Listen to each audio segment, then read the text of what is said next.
네, 오늘 함께 은혜 받으실 하나님의 말씀은 레위기 3장 1절로 17절까지의 말씀입니다. 구약 149쪽에 있는 레위기 3장 1절로 17절까지의 말씀입니다. 지금 이 시간에는 1, 2절, 2절 말씀 먼저 봉독해 올려드리겠습니다. 사람이 만일 화목제의 제물을 예물로 드리되 소로 드리려면 수컷이나 암컷이나 흠없는 것으로 여호와 앞에 드릴지니 그 예물의 머리에 안수하고 회막문에서 잡을 것이요 아론의 자손 제사장들은 그 피를 제단 사방에 뿌릴 것이며 아멘. 하나님 아버지 감사드립니다. 오늘도 귀한 주일로 교회로 예배로 인도하여 주신 은혜를 진정으로 감사드립니다. 지금 이 시간 저희들이 지난 한 주간 지었던 모든 죄악을 예수 그리스도의 십자가에다 내려놓고 오직 저희들의 온 마음과 정성을 다하여 하나님께만 드려지는 예배를 통하여 하나님께서만 영광 받으시는 은혜의 시간으로 이 시간을 인도하여 주시옵소서. 모든 것을 감사드리오며 예수 그리스도의 이름으로 기도드리옵나이다. 아멘. 네, 오늘은 인생에서 가장 중요한 것은 관계입니다 라는 제목을 가지고 오늘 본문 말씀을 중심으로 하나님의 말씀을 증거하겠습니다. 우리가 지난 시간에는 번제를 중심으로 말씀을 좀 드렸다면 이번 시간에는 화목제를 중심으로 말씀을 좀 드리고자 하는데요. 화목제가 유일하게 모든 사람이 먹을 수 있는 그러한 제사 형태가 되겠습니다. 이스라엘에는 5대 제사가 있다는 말씀을 드렸었는데 그 제사들의 공통점은 하나님께 올려드린다라고 하는 것이죠. 근데 차이점들도 있습니다. 그래서 번제와 같은 경우에는 하나님만이 드실 수 있는 그러한 형태입니다. 물론 하나님이 직접 드신다라고 하는 의미는 아니지만 그 번제물을 모두가 다 태워서 하나님께 올려드리는 것이기 때문에 그렇게 표현되어진 것이고요. 소제와 같은 경우는 하나님과 제사장 두 층이 드실 수 있었던 것이고, 속건제와 속죄제와 같은 경우에는 제사장만이 먹을 수 있었습니다. 그러나 화목제는 모든 사람, 하나님과 제사장과 또 제사를 드렸던 사람과 또 제사 드리지 않았던 모든 사람들이 함께 먹을 수 있었던 그 제사의 형태, 그것이 화목제였다라고 하는 것이죠. 그래서입니다. 화목제의 목적은 바로 화목이었습니다. 즉 샬롬이라고 해서 화평이었던 것이죠. 이 화목이라고 하는 것은 그래서 관계를 의미한다라고 얘기할 수가 있는 것이죠. 그럼 다른 제사들은 관계 외에 또 무엇이 있었느냐? 그것은 위치하고도 관계가 된다라고 하는 것입니다. 즉 우리 인간이 피조물이기 때문에 하나님은 창조주시고 나는 피조물이기 때문에 하나님께 그런 관점에서 올려드리는 그러한 제사들이었다는 것이죠. 번제나 소제나 속건제, 속죄제와 같은 경우는, 특히 속죄제와 속건제 같은 경우는 우리가 일반 피조물도 아니고 죄인인 그러한 피조물이기 때문에 그러한 우리의 위치, 신분에 관계된 그러한 제사였던 거에 반해서 화목제 같은 경우는 화목을 그 목적으로 하고 있었던 그 제사라고 하는 것입니다. 그래서입니다. 이건 비둘기는 그 제물에 포함되지를 않고요. 염소 이상이 포함됐는데 오늘 본문에는 이제 소로 예를 들고 계시니까 제가 소를 예를 들어서 말씀을 드린다면 제사 드리는 날과 그 다음 날 이틀 동안만 그 제물을 먹을 수가 있었습니다. 그리고 사흘째 되는 날에는 그 제물이 남아 있다라고 한다면 그것을 모두 불태워서 없애버려야 되는 그러한 형식이었습니다. 따라서 소 같은 경우는 뭐 좀 무거운 소의 경우에는 한 1000kg도 나가는 것으로 알고 있고 일반적으로도 500kg는 넘는 걸로 제가 알고 있는데 한 가족이 만약에 소를 잡아서 그 화목제를 올려드렸을 때 이틀 동안에 그 가족이 먹을 수 있는 양이 얼마나 되겠습니까? 많아야 10kg, 20kg 밖에는 되지 않을 것입니다. 그럼 1000kg의 소의 경우에는 980, 990kg나 되는 그 고기를 버려야 된다라고 하는 그런 계산이 나오는데, 그래서입니다. 화목제물로 소를 하나님께 올려드렸을 때에는 제사장은 뭐 말할 것도 없고 제사자의 가족들은 말할 것도 없고 그 같이 예배를 드리는 모든 사람들, 또 그 사람들 가지고도 안 되면 자기가 알고 있는 모든 이웃들, 친척들, 모든 사람들을 그 참여를 시켜서 그 재물을 이틀 동안에 나누어 먹는 파티의 성격을 띠고 있었던 것이 화목제였다라는 것입니다.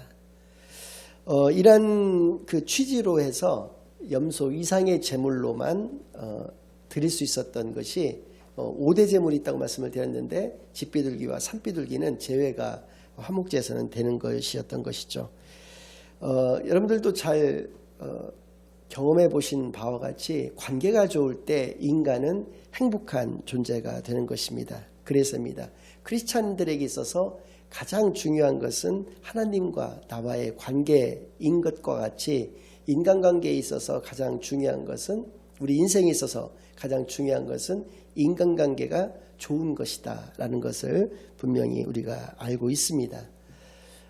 좋은 직장을 들어갔는데 갑자기 그 직장을 퇴사하는 경우 이유를 물어보면 월급이 적다든지 복리 후생이 열악하다든지 또는 출퇴근 시간 같은 것들이 너무 많이 소모가 된다든지 그래서 너무 육체적으로 힘들다든지 하는 이유들을 댑니다마는 깊숙하게 그 내면을 들여다 보면 상사와의 관계가 불편하다든지 동기나 후배들하고의 관계가 아주 본인이 생각했을 때 회복 불가능의 관계가 되어졌을 때 그때 퇴사를 결심하게 되는 것 같고요. 이혼도 마찬가지인 것 같습니다.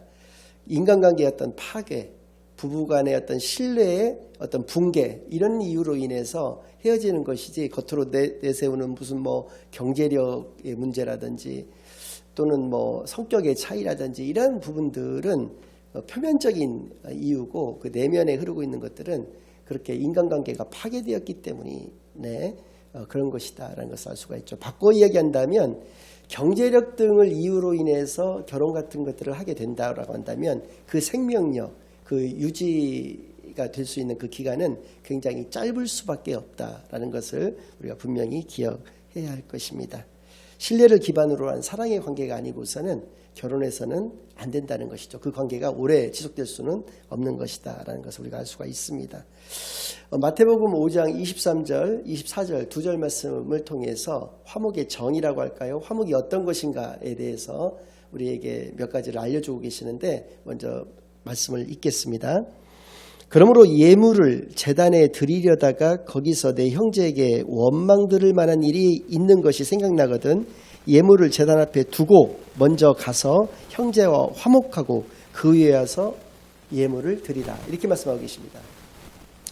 예배에 지금 나왔습니다. 헌금 시간이 돼서 헌금을 하려다가 보니까 갑자기 나를 원망할 만한 어떤 형제가 생각이 난다는 것이죠. 그러한 사람이 있다는 것이 갑자기 그 사건과 그 인물이 불현듯 떠오른다고 했을 때는 빨리 가서 예물을 그냥 교회에다 놔두고 빨리 가서 그 형제와 화목하고 와서 풀고 와서 예물을 하나님께 올려드려라 라고 하는 이 말씀입니다. 여기서 할 수 있는 한 4가지 정도의 화목의 어떤 성격이라고 할까요? 정의를 알 수가 있는데 첫 번째는 화목의 시작은 나로부터 시작된다라고 하는 것이죠. 그러니까 누가 나를 혹은 어떤 상황이 나를 화목하게 만들어줄 것을 기대하는 그런 소극성을 떼야 되는 것이 아니라 화목하기 위해서는 적극적으로 내가 먼저 화목하게 만들어야 한다라고 하는 것을 알 수가 있는 것이고요. 두 번째는 화목은 예배보다도 중요하다라는 것이죠.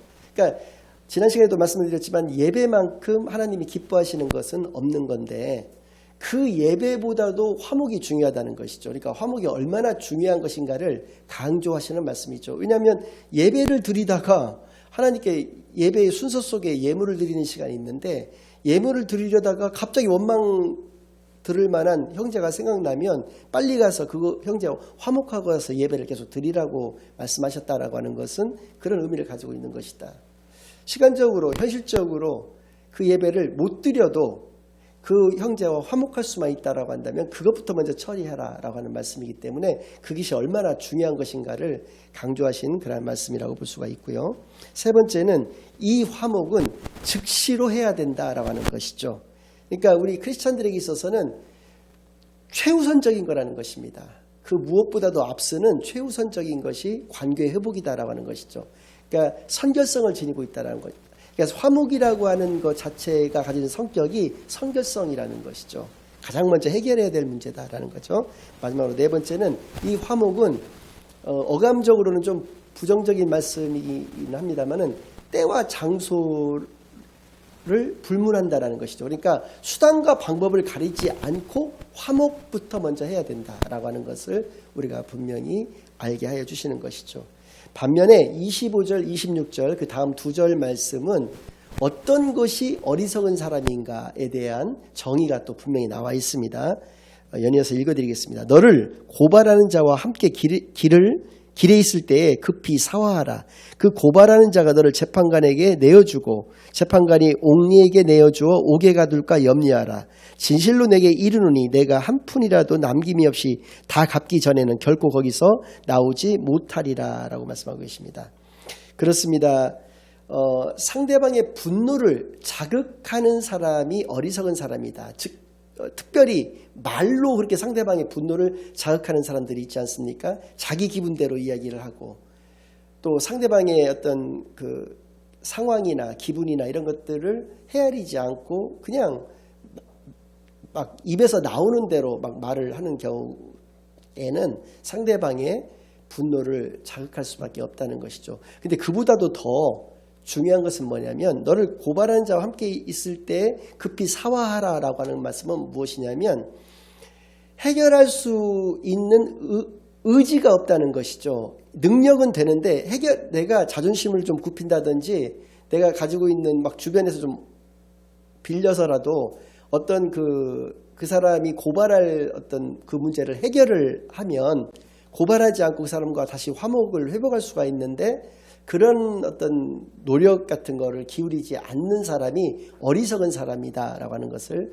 말씀해 주고 계시는 것입니다.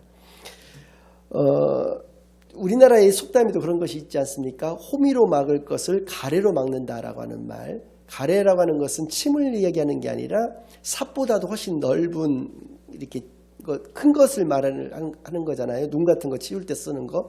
그러니까 호미는 작은 도구인데 섭가래로 나중에 맞게 된다라고 하는 것은 사소한 것 때문에 큰 것을 잃는다 이런 의미를 가지고 있는 것이죠.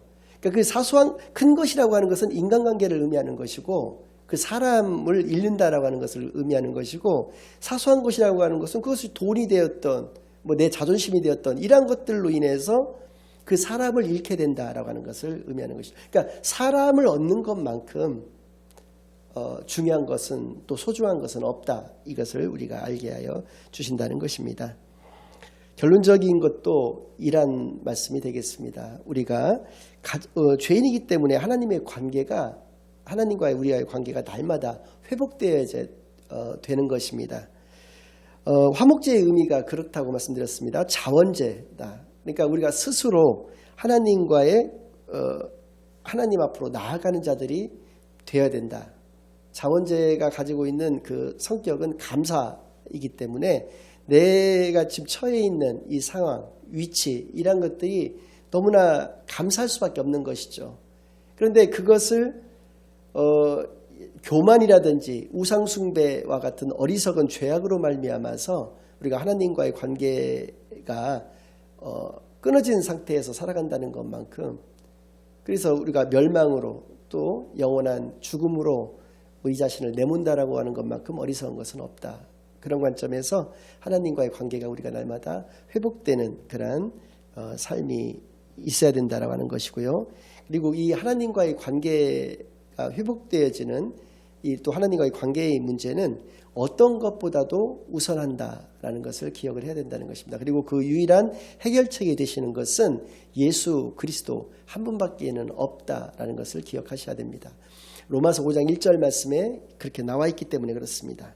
그러므로 우리가 믿음으로 의롭다 하심을 받았으니 우리 주 예수 그리스도로 말미암아 하나님과 화평을 누리자.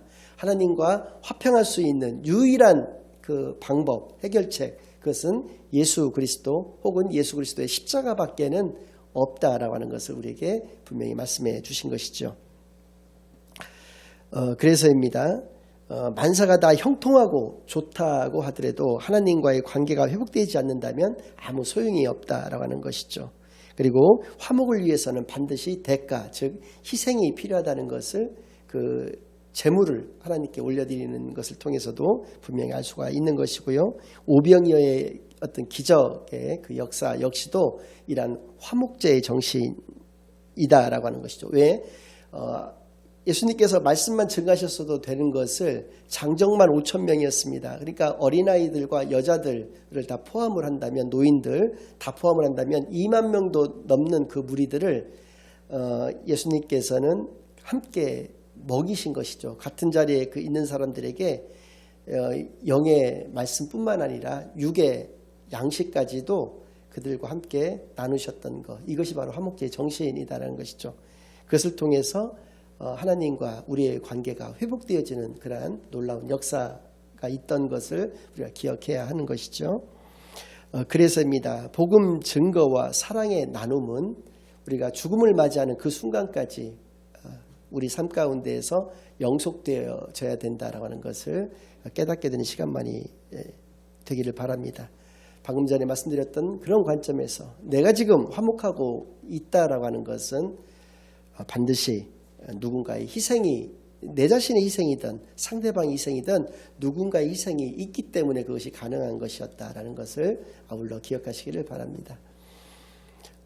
예컨대 세 사람이 동업을 해서 어떤 가게를 차렸습니다.